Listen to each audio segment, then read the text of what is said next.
Hello everyone, my name is Stephen Harnicher, and today I'll be discussing cognitive dissonance and a difficult decision.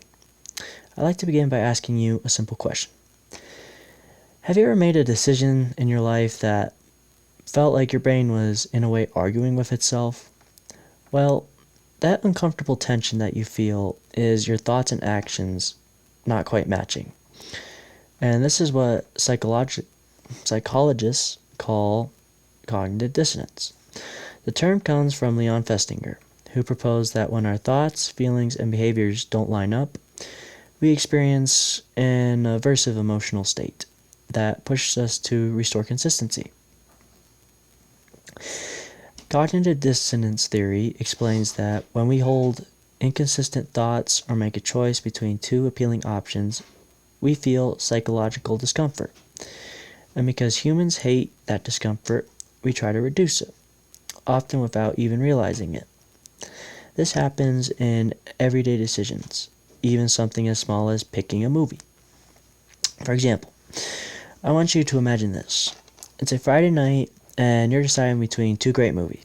You got the classic Raging Bull and the infamous The Dark Knight. Both are critically acclaimed, both are very powerful, and both appeal to different moods. Let's say you spend 10 minutes debating on it. You weigh the action and psychological depth of The Dark Knight against the raw and emotional realism of Raging Bull. Eventually, let's say you choose The Dark Knight. But the moment you hit play on the video, a little voice in your head whispers, should I have picked Raging Bull instead? Well, this is cognitive dissonance. Once the decision is made, your mind immediately starts working to reduce that uncomfortable feeling. And the strategies you use line up perfectly with what the textbook describes. One of the strategies is selective exposure. Gilovich and colleagues describe research by showing that people tend to seek information that supports their existing attitude and avoid information that contradicts it.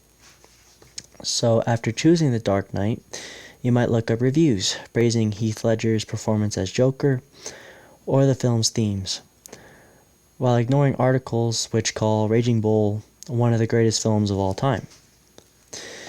You tune in to what supports your choice and tune out to what challenges it. A second strategy is public commitment. The textbook explains this as once we state a choice publicly, we're more likely to stick with it. So let's say you told a friend earlier, hey, I'm going to watch The Dark Knight tonight. That public statement makes you less likely to switch, even if you suddenly feel like watching Raging Bull instead. You don't want to contradict yourself, right? So you stay as consistent as possible. A third strategy is self-affirmation. Self-affirmation theory is associated with Claude Steele, and he suggested that when our sense of being is rational, competent, or when our moral is threatened, we reduce dissonance by reminding ourselves of our strengths or values. So you might think, I'm someone who appreciates complex storytelling, and The Dark Knight fits that perfectly. You affirm a positive part of your identity to make the choice that feels right. A fourth strategy is effort justification. And Festinger describes this as the tendency to value something more when we've invested time, effort, or money into it. So if you spent 10 minutes debating your film choice, and if you rented The Dark Knight, you're more likely to convince yourself that it was a better choice to watch The Dark Knight because you put effort and money into choosing it. Now, of course, this isn't a controlled experiment, and your choice might simply reflect your mood, your genre preference, or the fact that you've seen one film more recently than the other. And unlike a lab study, we can't measure the exact amount of dissonance you felt. But the psychological patterns still match what research describes. So why does choosing between two movies matter? Well, because the same psychological processes show up in much bigger decisions, such as choosing a major, switching jobs, or making a financial commitment. When you feel that internal tension, it doesn't mean you're indecisive. It means your choice matters. And in conclusion, cognitive dissonance isn't a flaw, it's a signal.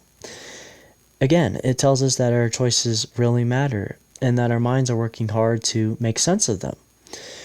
Whether you're choosing between two films or two life paths, that tension is part of being human. And so the next time you feel this, you'll know exactly what's happening. It's not that something's wrong with you, it's that something's right with you.